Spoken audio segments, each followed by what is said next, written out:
The Bible says, whatever you do, go back to the stuff you used to do, you crucify him afresh. So that's why you need to rewatch it. I can remember sitting there watching it, wiping the tears from my face while I'm watching it, because it looked so real. They pounded his hands. And they said it was nails, but anybody ever seen a railroad stake? Actually, it was a railroad stake. They say nails, but you know, nails are little nails. It was a stake that they drove through his hand. And the miracle was that there was not one bone broken in his hand, because Scripture had to fulfill itself. It said not one of his bones will be broken.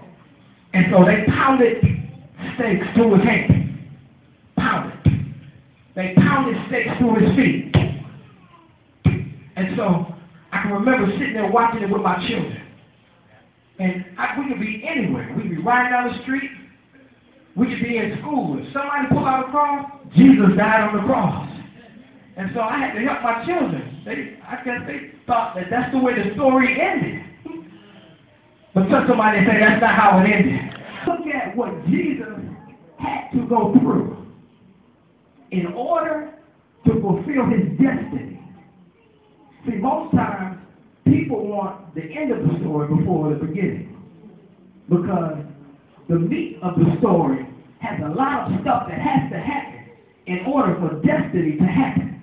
Look at somebody and say, nothing just happens. Nothing just happens. When you press into your purpose in this life, is when you will walk smack dab into your destiny.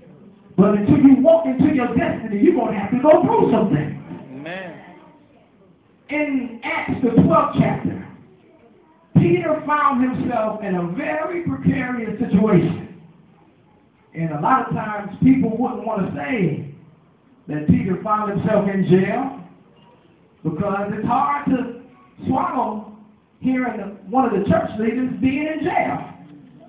You know, that's something that, you know, if it's for the wrong reason, I don't care what your resume says, you can lose the rest of your future. You know, we've got, even today, people who are accused of different things. And it's easy to point the finger once somebody ends up in a position. But don't you know your day is coming? And although jail may not be a physical place, it is a real place in every one of our lives. Peter found himself in jail, and the way Peter was going to get out of jail, it was going to have to be some role reversal going on. It was going to have to be the reversal of the role. James says this: if there be any sick among you, let them call for the elders of the church. And so, any real leader has to have a life of prayer. Listen, I wouldn't follow a leader that don't have a life of prayer. Right. If you don't have a life of prayer, you don't have a real connection with God. You don't know when to do what. And there's a lot of people who are very gifted, but are not connected to the one who gives the gifts. All right. And so, more time we spend with God, the better we're equipped to use the gifts that we have. That's why you have people who are very gifted and very confused. They feel like because they have so much ability that everything should line up. But that's not the way it works with God. Even the most gifted people have to acknowledge God. Solomon and all the gifts that he had. The reason why God opened up the wealth of the world to him is because when it was time for God to give him something, he prayed that God, don't give me something physical, just give me knowledge of how to lead your people. See, it takes a real leader to say, God, if you don't lead these people, I don't know what I'm going to do.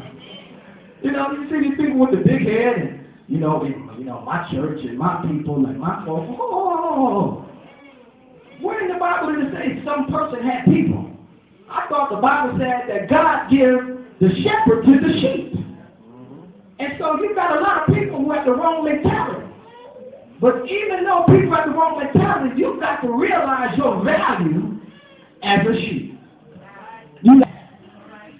But every time you walk into your purpose for God, you sing it without saying it. In everything you do, you should preach the gospel. And don't work, then you should use words. Which means your life should be the gospel. Amen. Your life should be. And so, he was saying it almost as if the church in one accord. You can see the physical act. You can see people just going up and getting caught up in the fact. Listen, if God is not working in you, then I can understand why people question whether Jesus is still alive. All right. If you're the Testament, the living Testament, you've got to be an example. And so, Jesus did die, but he is not dead. He has arisen just like he said.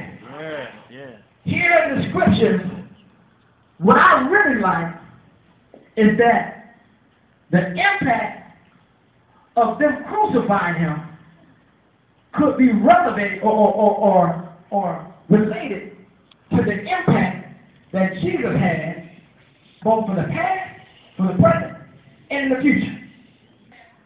The power to set you free is tied to the power that was exhibited in Jesus. The power to set you free. And most times, we would rather rely on our strength than rely on the power.